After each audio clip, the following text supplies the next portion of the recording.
जी बिस्मिल्लाहिर्रहमानिर्रहीम, अस्सलाम वालेकुम। मैं हूं वक़ारुल हसन बुखारी और आप देख रहे हैं टोरंटोज़ लाइव। आज की वीडियो में बात करूंगा स्पेशली उन लोगों के लिए कि जो कनाडा में आना चाह रहे हैं या मुस्तकबिल करीब में आ रहे हैं। तो सबसे पहले यहाँ पे बात करेंगे अकोमोडेशन की। जब भी आप यहाँ पर आएंगे, लैंड करेंगे, तो डेफिनेटली आपको ज़रूरत होगी अकोमोडेशन की कि आप रहेंगे कहाँ। और जो है वो चाहे वो घर हो चाहे अपार्टमेंट हो, और उसमें क्या सिस्टम होता है वो आज की इस वीडियो में आपको मैं सारा बताऊंगा। तो बात कर लेते हैं। सबसे पहले यहाँ पर अपार्टमेंट बिल्डिंग्स जो हैं वो दो तरह की होती हैं। एक होती हैं कॉन्डोमिनियम अपार्टमेंट बिल्डिंग्स और दूसरी होती हैं रेंटल अपार्टमेंट बिल्डिंग्स।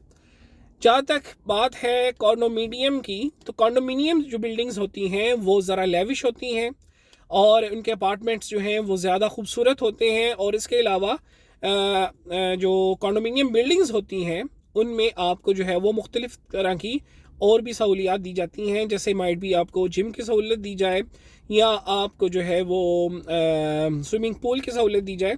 लेकिन इसके साथ साथ एक बात ज़हन में रखिए कि अकोमोडेशन जो है वो कॉन्डोमिनियम बिल्डिंग्स में बनिस्बत रेंटल बिल्डिंग से थोड़ी महंगी होती है।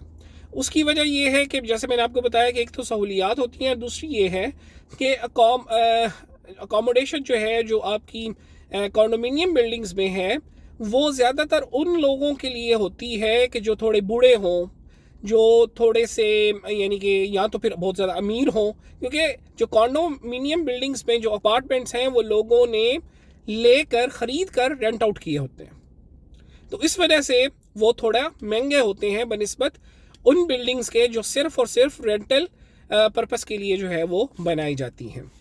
तो अकोमोडेशन जो है वो यहाँ पर कनाडा में आजकल जो है वो थोड़ा महंगा है।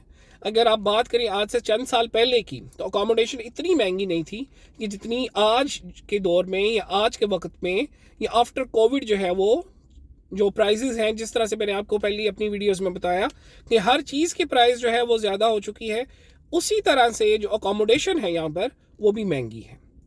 अगर आप बात करते हैं डाउनटाउन टोरंटो की, तो उसमें आपको जो अकोमोडेशन मिलेगी, इवन आप कॉन्डो में रह रहे हैं या आप किसी रेंटल बिल्डिंग में रह रहे हैं या आप किसी घर की बेसमेंट में रह रहे हैं, वो बनिस्बत जो सराउंडिंग है टोरंटो की मेन डाउनटाउन को छोड़कर उनसे काफ़ी महंगी है।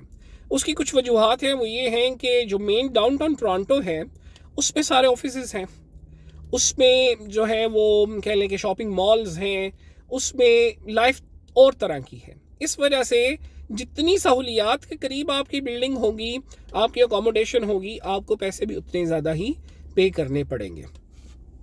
अब सबसे पहले बात कर लेते हैं डाउनटाउन टोरंटो जो है उसमें जो रेजिडेंशियल बिल्डिंग्स हैं या कॉन्डोमिनियम बिल्डिंग्स हैं उनमें रेंट कितना आपको पे करना पड़ेगा। सबसे पहली बात सिस्टम यहाँ पर ये है कि फर्स्ट और लास्ट मंथ का जो आपको रेंट है, चाहे आप कॉन्डो में रह रहे हैं, चाहे आप अपार्टमेंट बिल्डिंग में रह रहे हैं, चाहे आप किसी रेंटेड हाउस में रह रहे हैं या बेसमेंट अपार्टमेंट में रह रहे हैं, आपको सबसे पहली बात ये समझनी चाहिए और आपको पास इस चीज़ के पैसे होने चाहिए कि फ़र्स्ट और लास्ट मंथ का रेंट आपने एडवांस में देना होता है।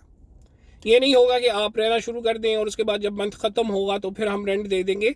इस तरह से नहीं होता। फर्स्ट और लास्ट मंथ का जो रेंट है वो आपने देना है।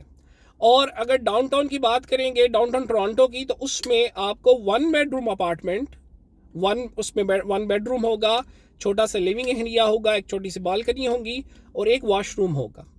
वो आपको तकरीबन आज के टाइम में 2000 से 2200 के दरमियान मिलेगा, यानी कि डॉलर्स में $2000 से $2200 के दरमियान में वो आपको सिर्फ एक कॉन्डो कह लें, अपार्टमेंट कह लें, वो ऑलमोस्ट आपको मिलेगा। अच्छा, इसमें एक और चीज़ भी है, जितना आपका कॉन्डो या आपका अपार्टमेंट नज़दीक होगा लेक ओंटारियो के, लेक व्यू होगा, तो उसके पैसे फिर अलहदा से आपको पे करने पड़ेंगे। अगर आप बात कर लें डाउनटाउन में बेसमेंट की, घरों की बेसमेंट यहाँ पर होती हैं, यहाँ पर तकरीबन सारे घर ही विद बेसमेंट होते हैं, तो लोग अपनी बेसमेंट जो है वो रेंट आउट कर देते हैं। तो अगर आप बेसमेंट की बात करें तो डाउनटाउन में बेसमेंट भी आपको 1500 से 1600 के दरमियान में तकरीबन बात कर रहा हूँ, तकरीबन मिलेगी। अच्छा, डाउनटाउन में रहने का फ़ायदा आपको तब है कि जब आपकी जॉब डाउनटाउन में हो। अगर आपकी जॉब डाउनटाउन में नहीं है तो फिर आपको मेरे ख्याल में डाउनटाउन में रहने का कोई ऐसा इतना फ़ायदा नहीं होगा। उसकी वजह ये है कि आप डाउनटाउन में अगर कार रखेंगे तो वो भी बड़ी एक्सपेंसिव है, क्योंकि जो कॉन्डोमिनियम्स की स्पेशली बिल्डिंग है वो बहुत ज़्यादा आपको चार्ज करेंगी जो कॉन्डोमिनियम की पार्किंग लॉट है उसका। और वैसे भी अगर आप डाउनटाउन में कार पे जाते हैं तो जहाँ पर भी आप गाड़ी खड़ी करेंगे तो एक घंटे के जो है वो काफ़ी ज़्यादा पैसे आपसे जो है वो चार्ज किए जाएंगे। तो फ़ायदा तब है कि अगर आप डाउनटाउन में रहते हो और आपकी जॉब जो है वॉकिंग डिस्टेंस पे हो तो फिर आप ये समझ लें कि ओके दैट्स ओके, आपको गाड़ी रखने की भी ज़रूरत नहीं है और आपको जो है वो कोई ट्रैवलिंग एक्सपेंस भी आपके इतने ज़्यादा नहीं बढ़ेंगे, तो फिर ठीक है आप डाउनटाउन टोरंटो में रह लें। अब बात करते हैं डाउनटाउन से जो मुल्हिका इलाके हैं या आउटसाइड ऑफ डाउनटाउन जो एरियाज़ हैं वहाँ पर जो है वो क्या प्राइसेस हैं, चाहे आप कॉन्डो में रह रहे हैं चाहे आप रेजिडेंशियल अपार्टमेंट में रह रहे हैं, तो वहाँ पर जो है वो प्राइसेस क्या हैं। तो अगर आप वहाँ की प्राइसेस की बात करेंगे तो बहुत ज़्यादा डिफरेंस है बनिस्बत डाउनटाउन के। जो है वो अगर आप थोड़ा आउटसाइड ऑफ डाउनटाउन जाएंगे और कॉन्डो में अगर आप रहना चाहेंगे तो वो 1 बेडरूम अपार्टमेंट जो आपको तकरीबन 2200 में मिलेगा वो आपको थोड़े कम पैसों में आप कह लें कि उससे मिल जाएगा, लेकिन वो इतना ख़ास फ़र्क कॉन्डो में नहीं होगा। अलबत्ता जो आपकी रेजिडेंशियल बिल्डिंग्स हैं उनमें भी आजकल जो rate outside of downtown Toronto चल रहा है वो तकरीबन आप कह लें कि रफली 1800-1900 में आपको 1 बेडरूम अपार्टमेंट मिलेगा। उसमें क्या होगा कि आपको एक पार्किंग लॉट जो है उसमें एक पार्किंग की स्पेस मिलेगी गाड़ी की, और उसके भी आपको तकरीबन $60 से लेकर $50-60 से लेकर $100 तक आपको पे करने पड़ेंगे। अगर आप डाउनटाउन टोरंटो से आउटसाइड उससे बाहर अगर 2 बेडरूम अपार्टमेंट लेना चाहते हैं तो आज की डेट में आपको तकरीबन वो 2 बेडरूम अपार्टमेंट $2300 से $2400 में मिलेगा।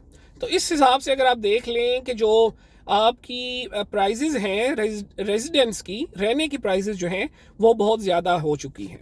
और अगर आप बेसमेंट अपार्टमेंट की बात करते हैं कि जो घरों में लोग रेंटेड आउट करना चाहते हैं अपनी बेसमेंट, तो अगर आप आउटसाइड ऑफ डाउनटाउन टोरंटो अगर बेसमेंट लेना चाहेंगे तो वो तकरीबन आपको $1200 से $1300 में तकरीबन मिल जाएगी, जिसमें 1 बेडरूम होगा या मैक्सिमम 2 बेड। अगर 2 बेडरूम हो तो मेरे ख्याल में तकरीबन आजकल जिस तरह से रेंट की सिचुएशन चल रही है तो वो तकरीबन $1400 से $1500 तक, आपको $1600 तक भी हो सकता है। डिपेंड करता है कि बेसमेंट किस तरह की है, उसमें क्या क्या फैसिलिटीज़ हैं, और वो आपको एक साथ में पार्किंग भी फ्री ऑफ़र करते हैं।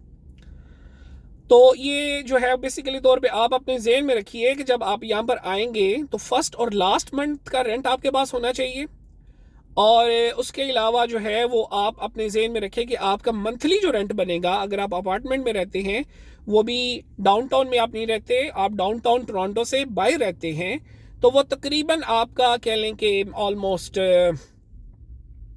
2000 से 2500 के दरमियान में, चाहे आप 1 बेडरूम लें या 2 बेडरूम लें, तो वो तकरीबन बिटवीन 1900 टू 2500 2600 आपका वो रेंट बनेगा। लेकिन अगर आपको फैसिलिटीज़ ज़्यादा मिल रही हैं तो हो सकता है कि आपकी प्राइसेस जो अकोमोडेशन की है वो ज़्यादा हो।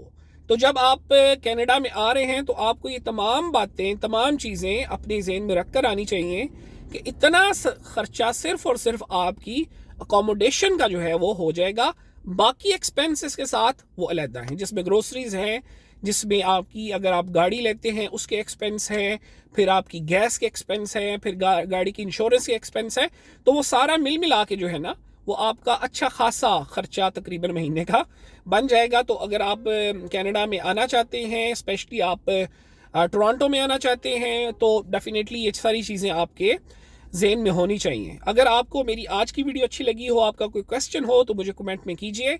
मेरे चैनल को लाइक कीजिए, सब्सक्राइब कीजिए और बेल आइकॉन को दबा दीजिए ताकि आपको मेरी आने वाली अगली वीडियो मिलती रहे बर वक्त। मुझे अपनी दुआ में रखिएगा याद। मुझे दीजिए इजाज़त। अल्लाह हाफ़िज़।